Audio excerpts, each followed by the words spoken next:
Welcome. Let me turn on my, yep, I am on. Welcome. Welcome. All right, this is Tuesday, July 14th, Satsang, Hi, everybody. Power of Truth. All right, welcome. Thank you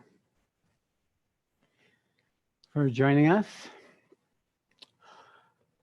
Okay, so Do we have anybody on mute today? I don't know. Kathy's over there. No. No, I recognize almost everyone. Is there anyone on here who this is their first time with Satsang? Just raise your hand. Yeah, okay. Nobody raised their hand today. So All right. good. Well, I was looking into this. It's interesting how each one of these talks become a process that my system goes through in order to bring forward that message. And it's interesting because yesterday was my silent day, and the entire day I was in a quality of presence.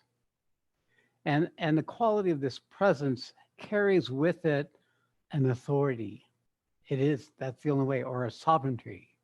It stands alone in its own truth. And what I notice in my system is it just gets more embodied, more here, more present. Presence and present are reflections of this. You could say it's a capacity for manifestation, a capacity building, a capacitor. My body becomes a capacitor of the intent of the program that's coming. And I know those of you who are in the GTP who are setting up for doing programs, something of this is happening for you. It's usually quite a process, but usually the mind comes in and tries to come up with what it's going to do. But at some point, it just comes up with this trusting that this authority, this power of presence is going to manifest in the way it wills, no matter what comes out of my mouth or no matter which direction this goes. And this could go many directions. So when we're looking at what is the nature of truth, you must understand that it has a lot to do with our own capacity to tolerate the forces that are engaged, that are building in us without getting overtaken by them. Because this force, the power of truth, is effectively transformative.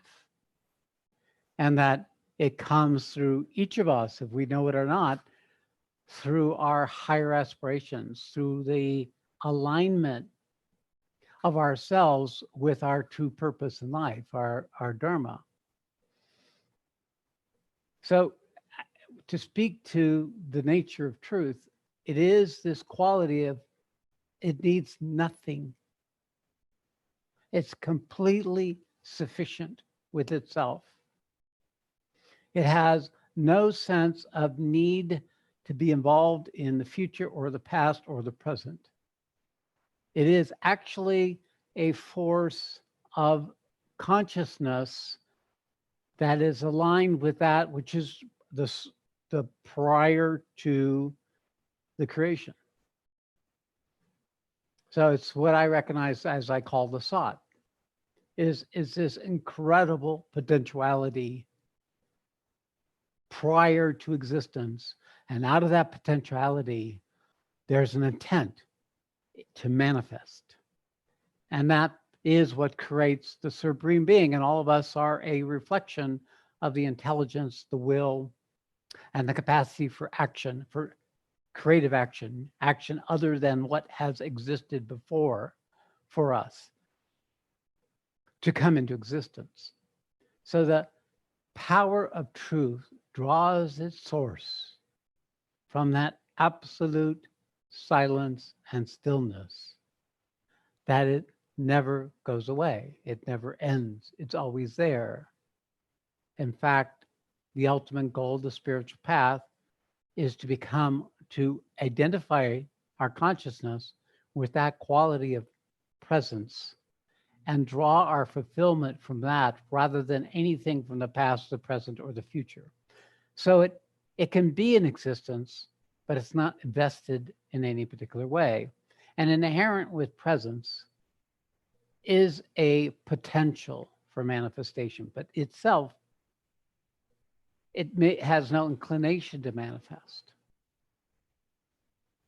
The only thing that can allow for this truth to manifest is us. We are the manifesting agent.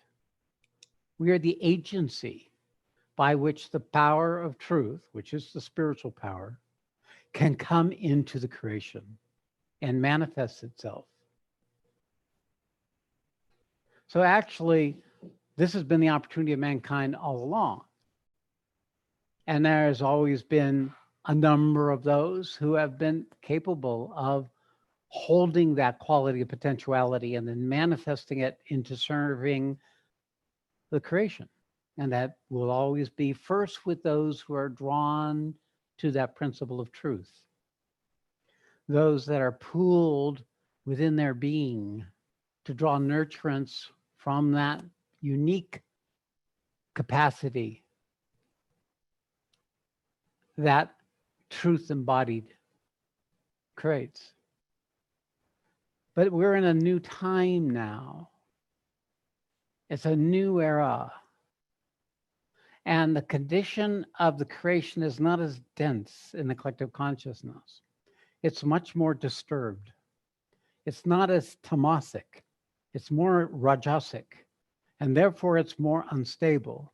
And therefore, the recognition of conflict and of confusion and of doubt, of chaos becomes more apparent. It was always there because we live in duality, we live in time and space, and this potential for chaos is always there, certainly in our individual lives, but collectively in war, famine, disease, all the other things that have existed throughout the history of time. But now this is happening in the domain of consciousness, not just in the physicality.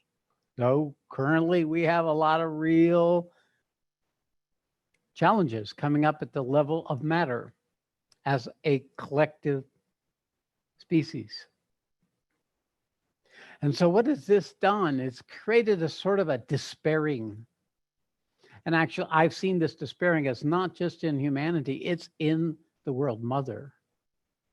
She does not know how to hold it. And therefore, there is now a much greater call for this power of truth than there has ever been. And what it's doing, it's just vigorously looking for vehicles, channels, instruments,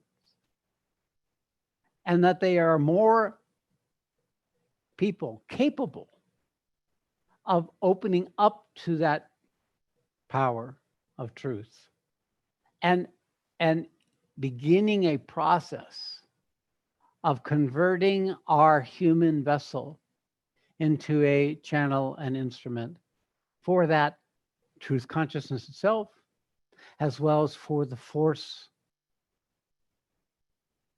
of the incarnation of the Supreme Being of the Shree force to come through us.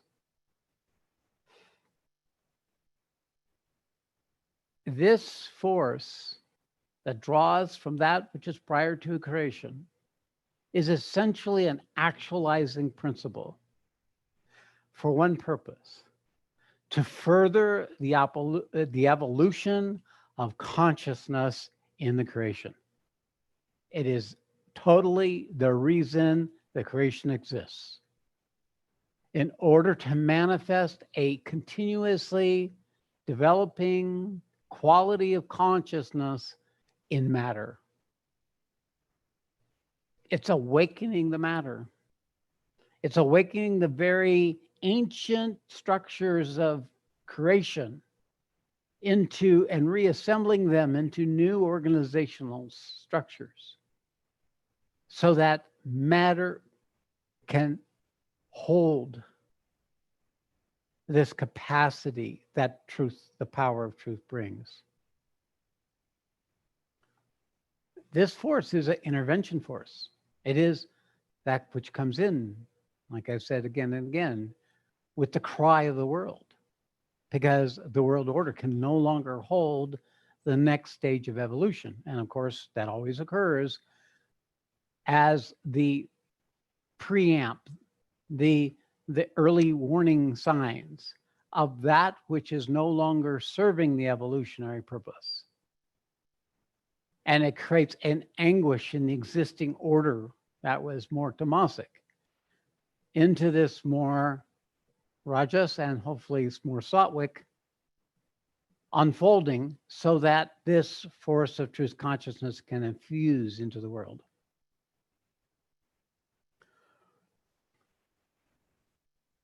Now look at the nature of truth. Look at what is true. How do we know truth? Well, first we have to know what is false. You see, there's no falsehood if there's no truth. The falsehood is truth. It's only when there is some truth that falsehood could be recognized. And this is true with our predicament, with everything that happens, the opaqueness and the secrecy and the false stories and the demigods and all what we have in the media. What's happening right now is falsehoods are becoming more and more apparent because truth is becoming more and more available. If truth wasn't there, if the truth wasn't here, we wouldn't be in turmoil. We would, just like all other species, go quietly into good night as the planet changed, or as the disease killed off our children or caused disorganization. But at some point, truth will wake up and it'll say, this isn't aligned, this isn't right, because we all carry something of that true or not true in the very way we live with food or air or water. If those aren't there, our survival is threatened. So the truth for the physical organism is to have sufficient water, sufficient air, sufficient food so that it could survive. And why? Why survive? Why live? Well, that's because that is the force of the current of this truth power, living even the ordinary human body to fulfill its purpose, to be, to exist, hopefully to grow and evolve. But the first two are usually what dominates most of the collective consciousness. So there is an inherent design about what is true and what is false. And that inherent design is revealing to us what in us and what in the world is not aligned with the evolutionary purpose. Now, most of us in this world live in a bubble. I mean, most of it, especially in the Western world. We live in an alternative reality besides the physical reality. We don't pay attention to all the treacherous things that could go wrong because there are people working vigorously 24 hours a day to make it seem like this is stable, that it's going to be there tomorrow, that when you turn on your tap, water will come. When you flip the switch, electricity will be there. You get in your car, you'll drive to the road, to where you need to go. If you go to the store, there's food there. So there is a bubble of assumptions and of expectations. We live in a bubble because of the immediacy of our habitual life is on the basis of this laboring that's going on 24 hours a day so that we can stay in our bubbles. That's our predicament. Now, the advantage of this is that we're not in survival. We're not worried about food and water and air and comfort and the success of our children coming into the world as much. And therefore, our consciousness is freer. and has created a greater opening to the needs of the time, the greater ability to perceive what's working and not working if we should apply our attention outside of the sphere of our own self-interest.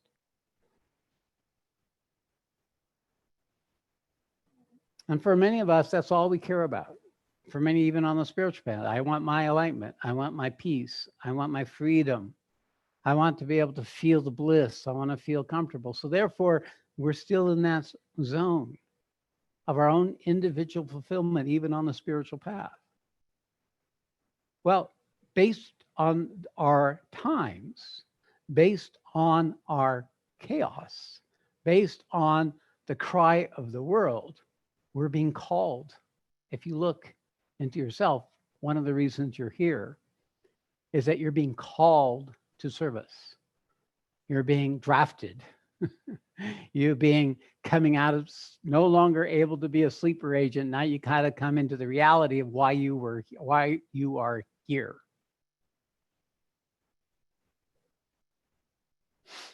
And that process is discovering what is still false in you, what is still hidden, what is still obscured, because you can't see it outside of yourself if you haven't seen it within yourself. And this is really what the Bhagavad Gita is talking about. The whole damn book is about preparing us for these times, to prepare ourselves first individually and then to expand that improved capacity into the creation through actions that come from this place of presence and not from the ego's investment in having certain kind of outcomes or being comfortable or having it its way.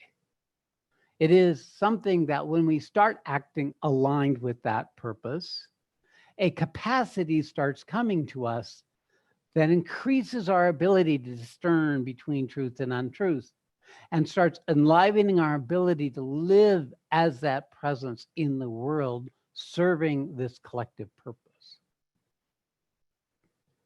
So the power of truth is something we have to start utilizing. We have to start turning it to that untruth in us, that habitual patterns that served in the past, but are not serving where we're going. And this is where we start creating a new ego. We start creating a new kind of person. We start creating a new kind of individuality that is not so shaped by the past or the hopes and wishes of the future that comes from our egoic programming, but rather from the necessity and the reality of each lived moment. Because that's the nature of the truth. It can't be taught. It has to be demonstrated.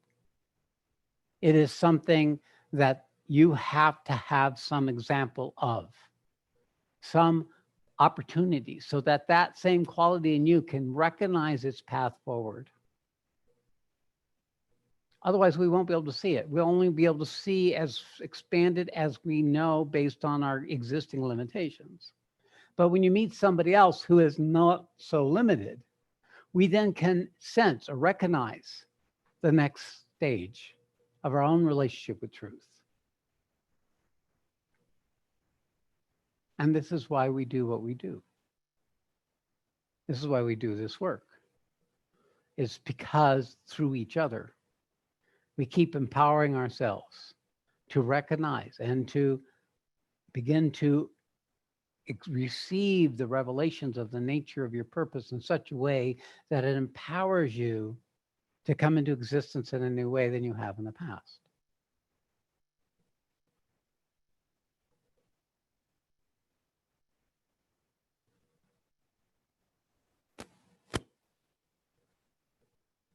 And this is also the opportunity of this time. In the Bhagavad Gita in chapter 2, when Krishna was beginning to talk to Arjuna about his situation there on the same battlefield we're on, the Mahabharata, the great battle that engages the whole world, a time of transition. And Arjuna's quaking based on his old structures that's saying, this is too much. I can't break out of this old structure of what has organized me to this moment. And he's speaking something that actually is the message of our times, which is the great opportunity of these times. Arjuna, fortunate is the warrior who gets such an opportunity to fight for a right cause. It opens the gates to heaven.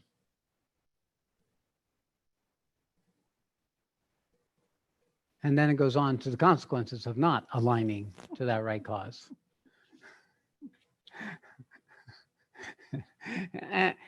and this is what happens, right?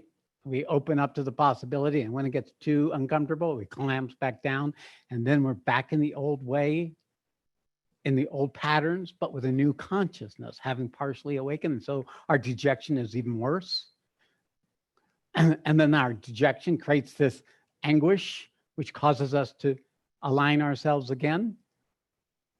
And when we succeed in recognizing the opportunity to take actions, maybe we go a little further, but then the old patterns pull us back down and we get stuck into the old structures again. And maybe we enjoy them for a while and pretty soon they become poisonous, right? Happiness at the beginning, poison at the end. And then the dejection comes again. And then we could, so this is a very laborious process. It takes lifetimes and lifetimes. It's not very efficient. The world will be gone by the time you finished it if we listen to that process. Something else has to come in to intervene in order for us to be able to come out of that pattern and not get overtaken by it so much that we lose the momentum of aligning ourselves with the true Dharma, with the purpose of these times, to your purpose, actually, the one you were born for, the one you're here to be clarified and empowered and strengthened in. So the inherent quality of truth is this potentiality, this capacity building. And it comes into existence to manifest, but what it's going to encounter when it starts manifesting is our preferences, our comfort boundaries, what we'd rather have happen, what we don't want to have happen, our fears and our past patterns. So inevitably, there's going to be this process resisting the manifestation of this capacity within ourselves. That's the name of the game. If we don't take the actions that are aligned with our purpose, then that capacity gets stuck or it goes away. And we become back the same old miserable, whining, complaining victims of our circumstances and the people around us. We lose the unique power that comes from the current when we act from that place of that truth embodied silence and stillness. This conversion of truth consciousness as it builds in the body, this silence and this stillness, this freedom, this authority, this purposeful alertness that allows us to recognize where an action is needed. How can we serve? How can I serve? How can I manifest?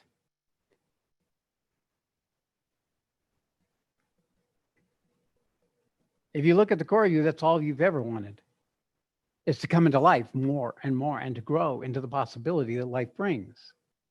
I've talked about this in my youth talk, when I talk about fully human, fully divine, that there is this possibility that can open to us when we start using this inherent capacity of our inward, silent, still, truth, conscious component in us, and choose to step into the world to create a new paradigm for ourselves and for those around us, for holding what's arising, not as an obstacle, though it is at first, but as an opportunity to manifest truth consciousness more and more.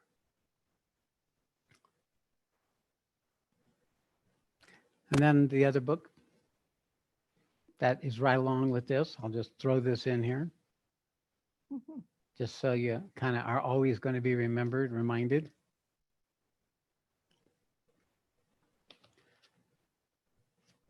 Here, Sri Aurobindo uses the force of truth consciousness as the divine Shakti, because that's what it is. Once it exits the potentiality of the absolute presence, it becomes a current, a manifesting current of truth into ourselves and into our lives. And that's, in Sri Aurobindo's language, the mother. It is that current of Shakti that comes from the most subtle into the holocaust of existence. And she can only come in through each of us. We have to be willing for that to happen. We have to call on that force. We have to be willing to surrender, to let it do its work within us. Because opening up to this current, you begin to empower an inherent potentiality that we all carry to be instruments and channels for this power of truth into existence. If you want to be a true doer of divine works, your first aim must be to be totally free from all desire and self-regarding ego. So you get to lose right at the beginning. Just make sure you know what the nature of truth is. It's what's left over when everything else is gone, right? So the idea on the true spiritual path is you want to lose, not gain. Because when you lose, you start discovering what you already have. You become a finder for that inner reality. You always are. We all are. We are all expressions of it. And it starts revealing its nature to us. So if we're willing to let go, if we're willing to lose, and if we're willing, as I speak often, to be a cause in how we're creating how life shows up for us, we begin to own our own resistance, our own negativity, our own unwillingness, our own contractions that keep us from aligning with this higher purpose. Then we can begin to dissolve their authority in the field of the current that comes through us. Because in the human intellect, we've had psychology going on. You can go see, you can do all kinds of intellectual therapy, mental therapy, healing acts. But in fact, if you can't actualize that inherent truth consciousness within yourself, you're doing it alone, and it's going to take lifetimes and lifetimes. But if you evoke, you bring in this manifesting Shakti force, it becomes your Krishna for your Arjuna. It becomes an empowering capacity that takes you beyond that idea of losing or gaining. So the Gita talks about this in the 3rd chapter, that the only actions that can serve you are actions done as a sacrifice. Because in sacrifices, it's always the Supreme who's manifesting. When we give up something, when we do service, when we are self-giving, we purify our system in action in a dynamic way where increasingly over time, the content and the distortions and the resistance will fade away into the sides like a ship plowing through ice. It will pierce through the obscurity and the resistance and create a channel for the passage of that opportunity of this life as it moves towards its goal. All your life must be an offering and a sacrifice to the Supreme. Your only object in action shall be to serve, to receive, to fulfill, to become a manifesting instrument of the divine Shakti in her works. You must grow in the divine consciousness, though there is no difference between your will and hers. No motive except her impulsion in you. No action is not her conscious action in you and through you.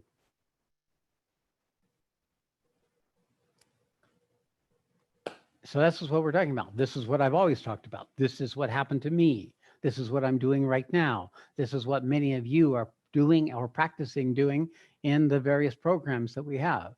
It is a self-giving of our old self. We're sacrificing it. We're offering it up for a possibility, but it's not just for us, although definitely we get the benefit when we take actions aligned with that purpose. It empowers us, it clarifies, it strengthens the quality of consciousness we are so that it has more authority when it meets those old patterns in ourselves or the resistance that comes and the reactions that comes as we start manifesting. But it also will create this remarkable, radiant transmission that will be received by those that are maybe not yet ready, but can sense it and set in motion the same process for them as you have already gone through yourself.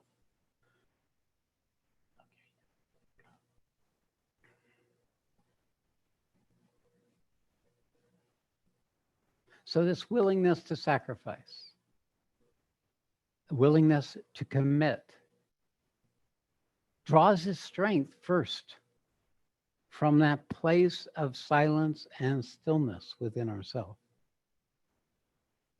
But be clear, it is coming forward, just like Krishna for Arjuna, is coming forward not to have Arjuna feel better, not to help Arjuna get over his dejection, not for Arjuna just be happy in the immediacy of awakened being, but to fight the battle. So part of the thing that I'm seeing in our groups is that we have to recognize that it's not enough that we can be in touch with our body and open and present. We actually have to be engaged in the outer world in order for the full opportunity of what you're coming to become actualized, to be made real, not just for you, but for those others that you become the vehicle for them to awaken to their purpose and to align their lives. And this is a clear thing about aligning with truth consciousness. It's the quality of happiness that comes, the fulfillment, the sense of meaning and purpose that comes in the process of aligning ourselves with this truth power, this force of truth. Okay. Yeah. All right. I know Satyamaya is reminding me because she wants to give you all a chance to interact. She reminds me I'm also fully human. So as well as fully divine. And as she is perfectly manifesting. We have each. I see you laughing, Caroline. We each have our own unique expressions. You know, you know, it may seem like I carry the stick, you know, and she carries the hug. But in fact, she carries the stick and I carry the hug. So don't be confused. Yeah. It works. Okay, so the drill, if you have a question, raise your hand on. Zoom out says Satyamaya's off. Well, it's fine. I mean, they hear my voice. Hi. And Kathy is going to call out. Well, we don't have that much time, so we'll do, you know, we'll cover as many people as we can. I also wanted to say hi to Patty, who I don't see up on the screen right this minute because they keep shifting screens, and Anne-Marie. Anne-Marie, it's so great to see you. Hi. All right.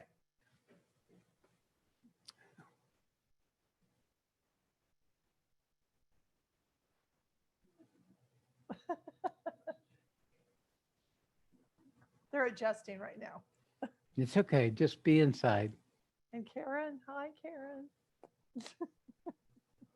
Because there is a quality of. And Nella. I see Nella too. As such. Oh, okay. All right. So first up is Jolene. Jolene. All right. Jolene. All right. Welcome. Thank you. Good to see you. Yeah. And so during the 4-day silent retreat, I experienced quite a bit of physical discomfort that I had never experienced, that I hadn't experienced up until that point. And really just breathed through it and was with it. And I've noticed that now that I'm frequently doing the meditations with you in the mornings, as well as participating in all of the events, that I'm experiencing nausea and, you know, just some interesting physical things that were not happening before. Nothing that I'm really concerned about, but I'm wondering if you could speak to the correlation, please. Yeah, if you'll notice, I have a smile on my face. People are with me know I'm always happy when people describe to me how uncomfortable they are, how difficult it is. Because Yeah. it's clear evidence that the force, which is a very physical, has a very capacity to enter into the physical body, is at work.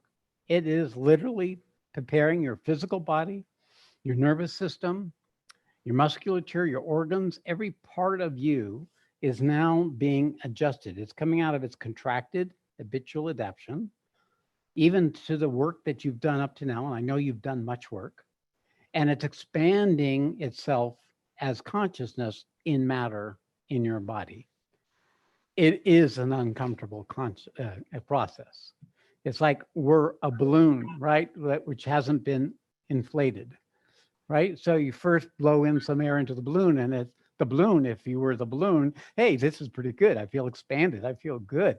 But after some point, the balloon starts reaching its comfort zone, exceeding its comfort zone as it expands beyond what it's used to.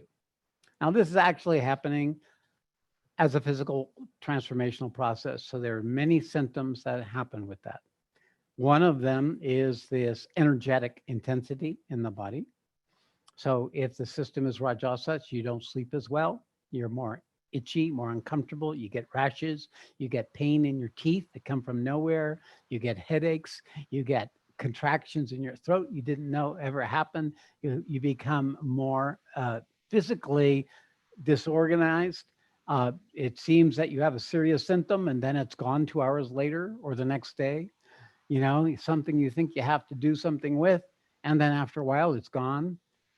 This is an indication of an acceleration of the inherent current of Kundalini in your system, intensifying it, expanding it, and giving it a greater effectiveness to transform your body. Now, this was my concern with you, was that I know you had you have structures that you've inherited and taken on that have kept you in this sort of place of control in relationship to the unfolding. And I was concerned that it would be too fragile to tolerate the pressure. So you got what you asked for. It is coming. And this is what it feels like. And it doesn't last forever, but it yes. has its intensities, and then it has its easing as what has come integrates, and then it gets intense again. And yes. That's the nature of the journey, is that this rising and falling of the process. But I can tell that you're holding it in the right attitude. You have the right consciousness for holding this. Thank you. You just stay true with this. I am a channel for that power of truth to come into the world. So once you link with me, this force goes to you, it becomes yours, and it starts setting in motion an inherent capacity you're carrying to be a vessel and a channel and an instrument for the divine Shakti to come into the world. Now, just tell me, is there anything else you would rather do? Yeah. Not really. No. Okay. No. There you go. Thank you so much. I needed the reassurance. Yes, I know. Thanks. Very good. Thank you.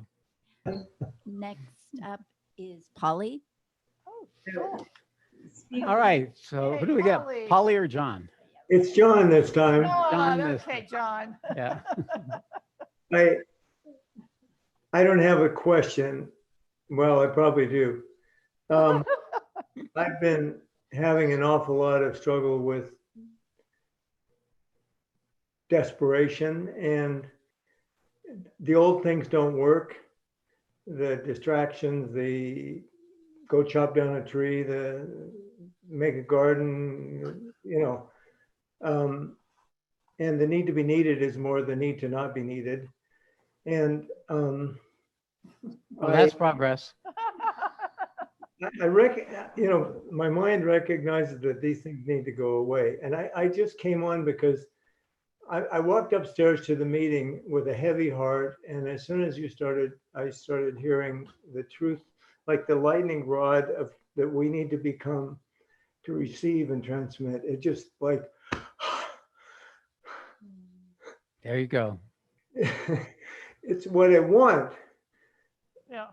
And You know, so this much- is very important for you, John, to stay with that experience. You want to let that sink into the cells of your body. Oh my God, this is what I'm here for. This is why I'm alive. All these other things don't matter. These old patterns, so convincing, so seductive or so distracting, are not serving the thing I'm here for. So the despair is consistent with the unfolding of the greater truth when the old habits overtake us.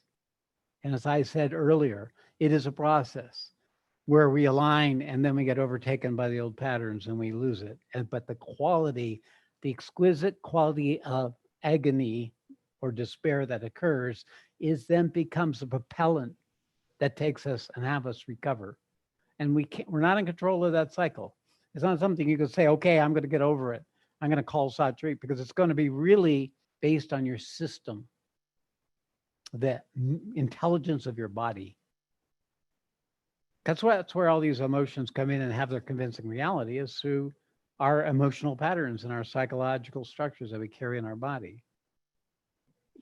If you had paid attention to the despair, the anguish in your body, you have discovered a current of activity in there. And if you paid attention to that, you would have been giving it permission to start transmuting from despair into a recognition of what it was that's obscuring you, and open up, which is basically in your heart, those adaptions that have defined your worth, that have defined the compensating structures about that diminishment that you carry, the doubt, and as well as the need and the anger and the ego that's still hiding out in you. You become, the being is the one that despairs when the ego takes over. When the ego takes over, the being loses its power, and then it's what despairs. And that's the true despair you're experiencing. And that's because we've unwittingly empowered over our lifetime that part of our ego, either by avoiding experiencing it or by acting it out, or both. So we have to learn to recognize that in this case, this old ego that's not collaborating with the new ego that's being organized around the being is the enemy in this battlefield of your body. And it's the body, being in touch with this in your body, that is the most effective way of moving through it. Now, it's our relationship, right? It is what the Gita says. It is how it is. In the 18th chapter of the Gita, it said in these last verses, falling apart.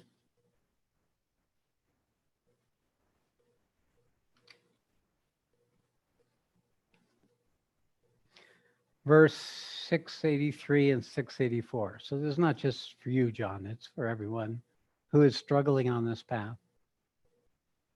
Arjuna, God dwells in the core layer of consciousness of all beings and makes everyone dance to his command by the power of his Maya, as if all beings are fixed on a machine. This is actually not he, it's Shakti. It is the Maya. It is the paradigm in which egos thrive in keeping the existing order in place. So she is running us. We are dancing to the pulls of our moods, our thoughts, our stories, our reactions. We're just machines based on that until we begin to consciously collaborate. Therefore, take shelter in him alone through all your moods, whims, and emotions. Through his grace, you shall attain supreme peace and the eternal state. Now, hear from me the final secret. Always contemplate on me.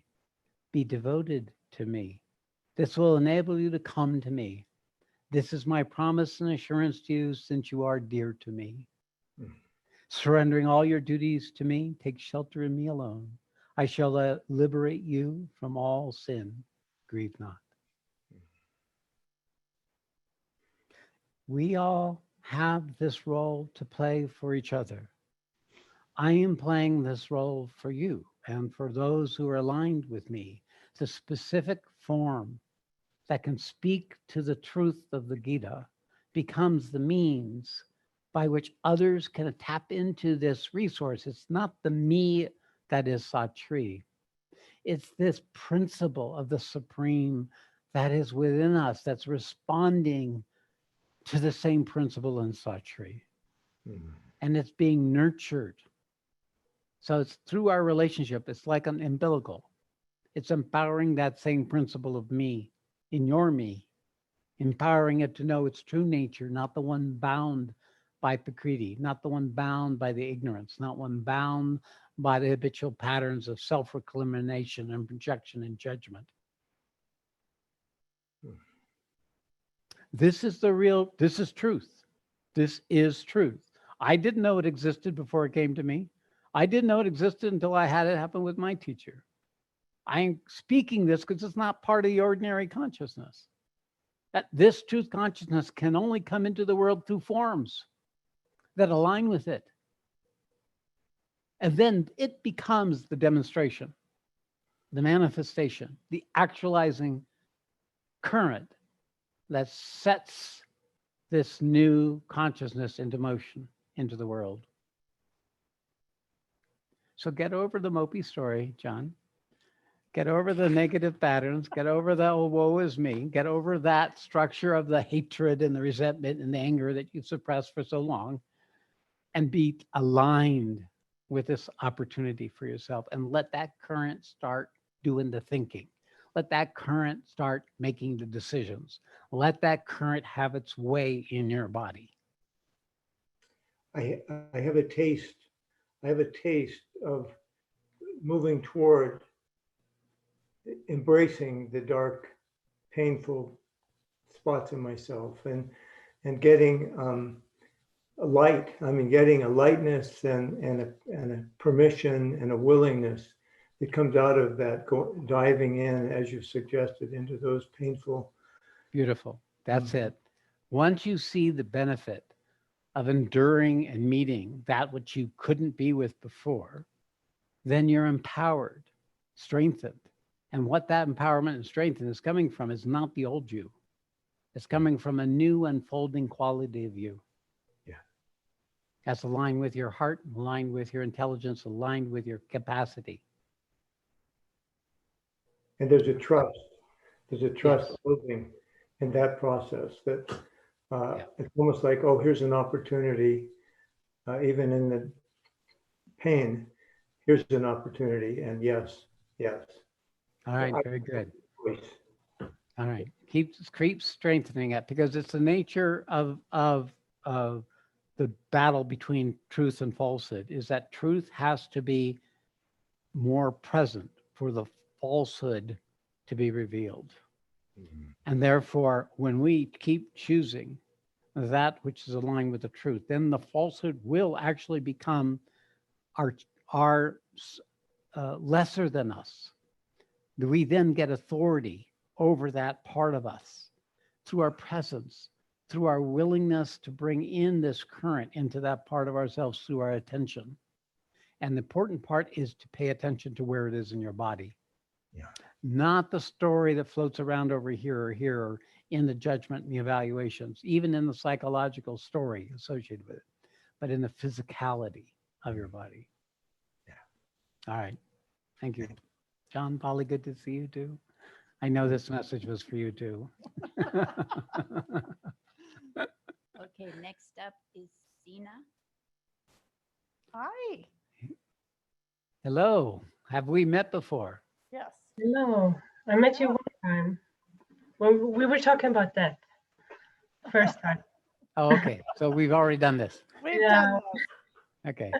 Very good. I know who she is. All right. Very good. Yeah. Okay. So I've been in this phase in my life where some years ago I let a lot of things, well, I lost a lot of things that was the ground of my work, my life situation. So in many ways, it just had to drop off.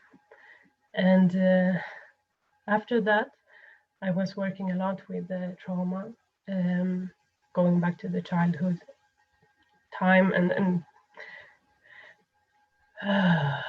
Catching all the patterns, all the structures that you were able to ignore when you had life. well, some years of that. And then right now I'm in this place where this inner work has been very much the focus for me in a long time. And then also I see that I need to be doing alignment in the outer life, and I'm not going to do what I did before. So it's going to be something that I don't know what that is really. I have an idea about that. I don't know that. All right, that's a good Yeah. start. Yeah. So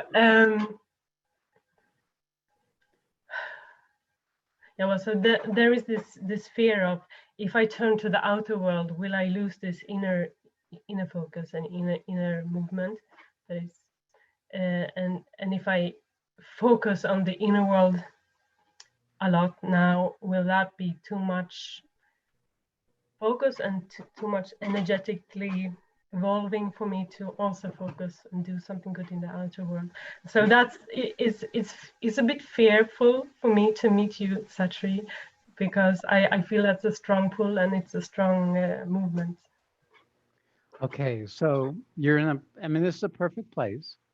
I do say that when people can begin to receive the transmission, then usually the universe starts taking over your life, and it will do for you what you couldn't do for yourself. So it took away your old life. So it's not just you knowing me. This is your own evolution up until this point. I'm just one more agency for the universe to do her work in you. So this falling away of your own life was purposely for you to be strengthened in the inner aspect of the development of the truth that you are as an embodied presence.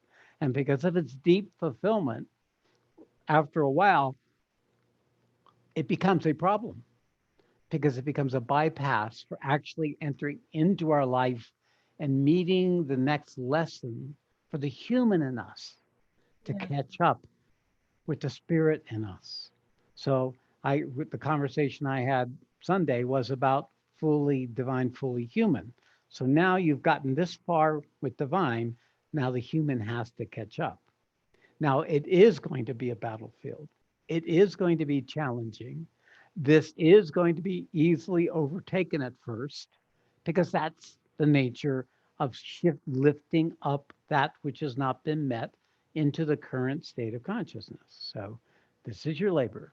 Now, what you can do, and what is the power of this force that comes through me, is that it actually stays with you even in the moments of darkness and allows you to see how you just got overtaken, how you just made this more important than the inner reality, but not to be despaired by it, not to feel defeated, like, oh my God, an awful thing is happening and what I feared is going to happen, but rather to meet it as an energetic event in your body. Like, for example, you start looking for work and people say, well, we don't have any work. And then your system gets activated. Oh my God, how will I survive? How will I make it? Or I'm not getting what I want, and it'll get frustrated. Well, that whole quantum of emotion and reaction and story becomes the material for the truth consciousness to eat. By you noticing it as an event that's arising, not in the story making, not in your emotional body, but in your physical body. Yeah.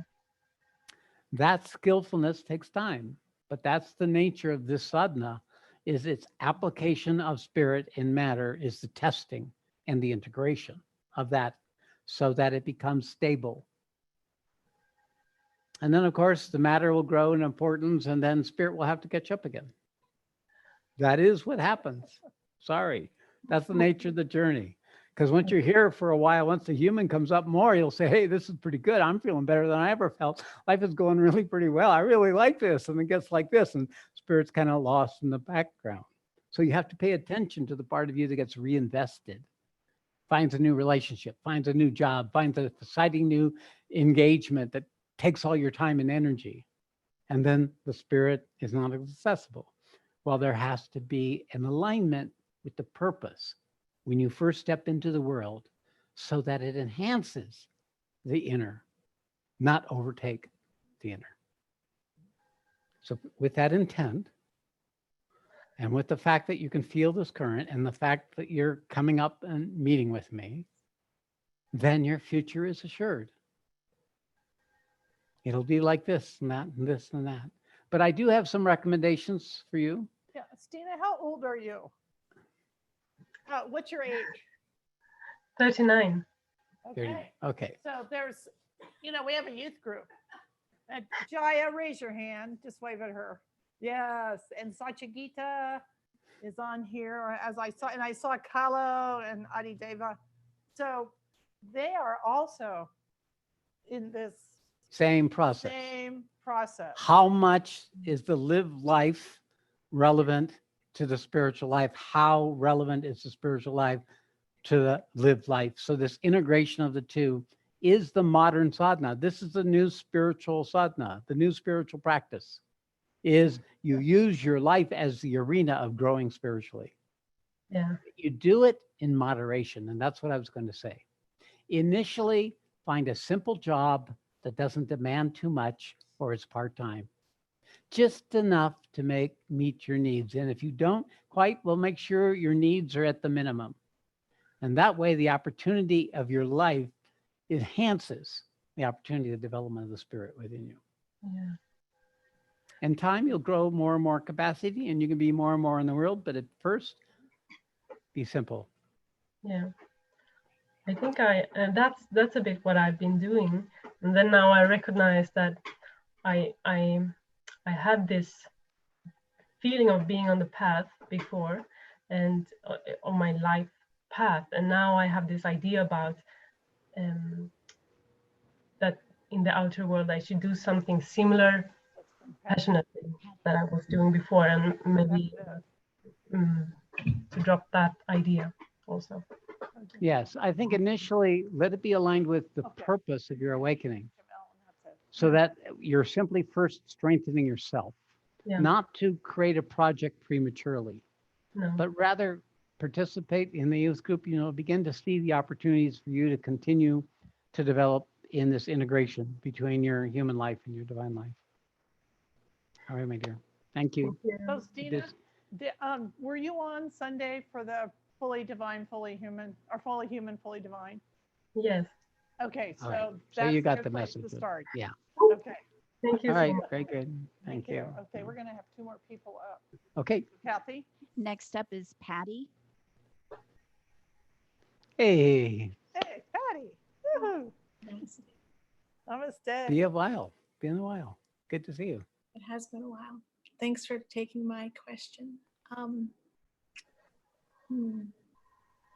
It's funny, one time you told me that I can't just live anywhere because of my sensitivity. And lo and behold, the universe put me right next door to Microsoft, and it's killing me.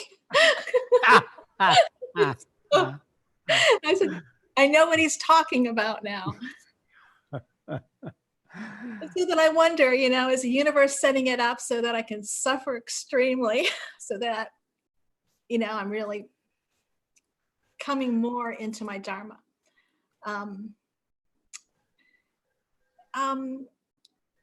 When Ramana Maharshi came to the self, it gets described as a distinct experience. How is that in relationship to the Sat force coming in? Is it different or is it similar? They're two different principles. The self is the psychic being in the heart. Ramana Maharishi also speaks of this. It is our individual being that has traveled the journey through many lives. When we awaken this, the being comes forward out of our ego, and it starts bringing us happiness, peace, bliss, presence, but it's still within our own individuality. The Sat force comes through an equal capacity that we carry that's just above our head, which is the Jiva.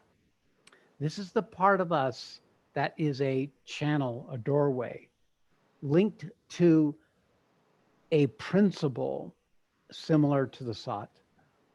And it has nothing to do with our individuality. It is simply a doorway by which the Supreme Being can come through when we open to it. When the Supreme Force comes in, it'll come in through our crown, it'll come through our upper chakras, and it will come down and then empower the being in our heart, strengthen its authority in us, and give us a greater capacity to align ourselves to this more universal force that comes from the Sat force down into our upper chakras. So there's the two different. You have a quality of awareness up here and a quality of being here. Both of those, every human carries. This is called the Jiva, the piece, the fraction of the Supreme that we all have. This is our individual being that travels through the journey. The Jiva is more essential. It's more cosmic. It's more part of the fabric of the design of consciousness as it came into existence. It is an eternal, impersonal principle. But this is the heartfelt, feminine principle. This is our masculine principle. Women tend to live more in the body, more in the psychic being than in this. And men tend to live more in the Jiva, the intelligence, the intellect. So we each seek to balance these principles within ourselves. So that's it. One empowers the other, though. Both help the other. So is it wrong to think that coming to the absolute is actually a distinct happening? The coming to the absolute is not something for the ego to seek. It is simply what will happen when you align your being aligns with this greater truth consciousness that's coming in. And then sometimes you'll get glimmers, either through your awareness or through your experience, of the magnificence of that principle. And then that will set in motion the conversion of you as an individual person into a universal person. Ultimately, it'll always end up in my work to an embodied condition of consciousness.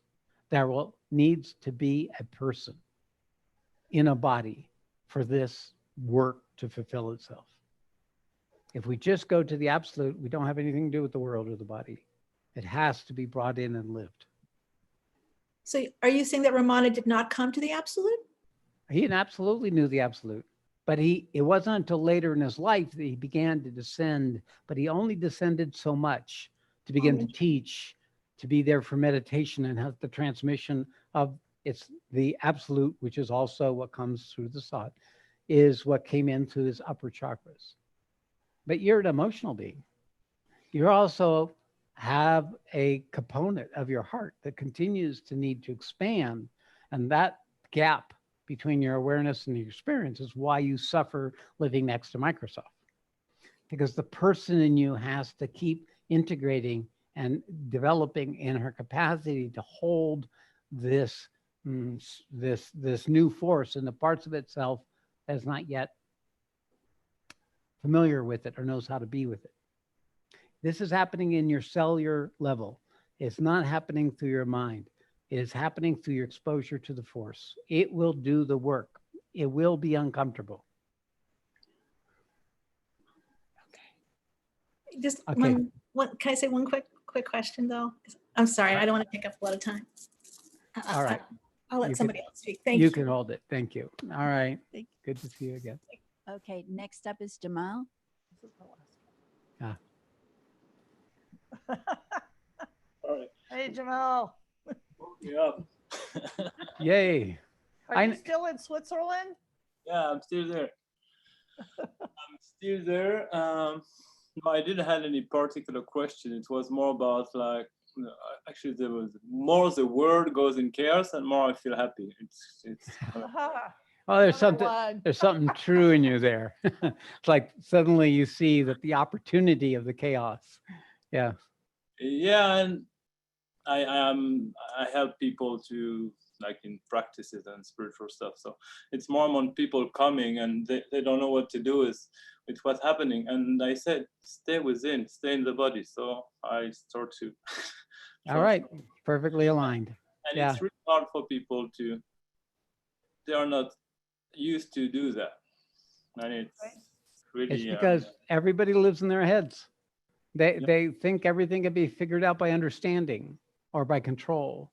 And it's a very weak tool if it's not aligned with our being.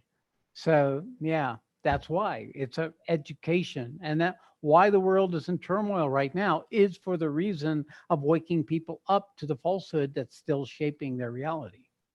Yeah, and it's hard for them to really handle it, the truth. Yep.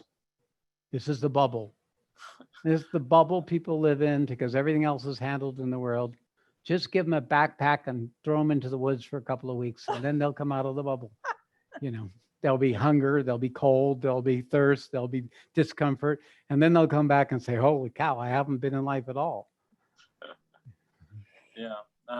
So yeah, it was just for that, and like more I stay present and more I stay in my body. It's sure it's some period of time it's like really uncomfortable, and you told me, yeah, your process is gonna be painful. So I'm like, okay. So It's good to have low expectations. Happiness isn't necessarily going to happen right at the beginning. It's called poison in the beginning, nectar at the end. So if you take that attitude, you got the right expectations, welcome to the spiritual path, because it's not going to be easy and the ego is not going to like it. You're not going to like it. The parts of you that are still not ready to surrender, I guarantee it. So, don't do this unless you feel the purpose, unless you're inspired by the purpose. Then jump in. yeah, for sure, it's not easy it's like a few years now, and I've been through a lot of processes, but now I get it. It's like, okay, stay with it. Another one. All right, very good. And good to see this in you. You've got that kind of confidence and actualizing capacity in you. It's like ready to act, or is already acting, I suspect. Yeah. So you'll be a good means, channel, instrument as you keep shedding those parts of yourself that are where the ego keeps playing a role. Yeah. Still struggling with some, but I realized that more I let things happen in my life, and more before I was trying to control everything, and now I'm like, whatever happens, it's like everything comes like, really? Okay, amazing. Okay, good. All right, you're there. You're in the current. All right, very good. It's good to see you. Okay, No, it's fine. Jamil, thank you. Okay. Okay, so we are finished for today. All right, so we'll thank you all for joining us. This just opens the doorway to something that's happening. I assure you that there is consequences out of having this kind of encounter. Those of you who are familiar with me are familiar with the consequences. Maybe they don't even notice it anymore. But if you're relatively new, there is something that will get stirred out of the process of these moments because of the force that comes through. the more you're able to recognize that that's what's going on, to recognize that's why you can't sleep, why food doesn't taste right, why your ex relationship or your family member triggered you so actively, then you can own it as really part of a process that comes out of the opportunity of our relationship. So that's always the invitation. Also, this is a reminder, starting Thursday, we have a free satsang. We're starting our European summer program. So from our chairs here in Washoe Valley, Nevada, our hearts are with all of you in Amsterdam and everywhere else. So the programs begin this Thursday. The first one is free. So please join us again. And what's the title for Thursday, Shree? Do you remember? Kathy. None of us remember. None of us remember. Wait, she's looking right now. But anyway, so the way it's going to go, we'll do a new Dharma. So we'll have Thursday will be a satsang free. Friday, it's regular, there's a charge. You can see it online. And then on Saturday, it's an intensive. And they're pretty much going to repeat that almost every week through September when we go into the 9-day. And then for those of you who want to join us for the 6-day, which begins on the 31st of July, it will be all European summertime. That's how the schedule is. It'll be great for all of you in Europe, and then the rest of us will be on jet lag. Have to endure calmly, right? So we look forward to seeing you this summer. Okay. All right. All right. So let's just take a couple of minutes of silence and then we'll finish for today.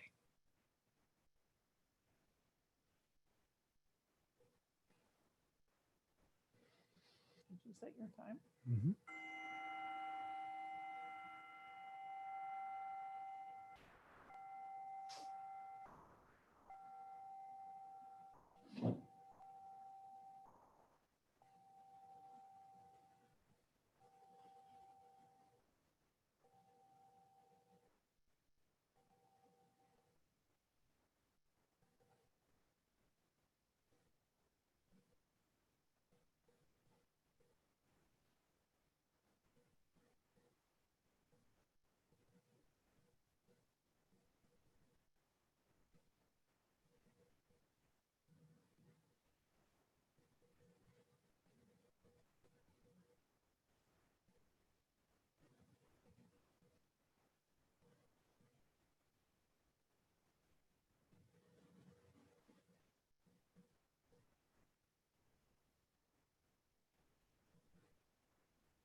Hari Om Dhat Sat. Hari Om Dhat Sat. Hari Om Dhat Sat Shree. All glory to Supreme. May truth manifest. Namaste. Namaste.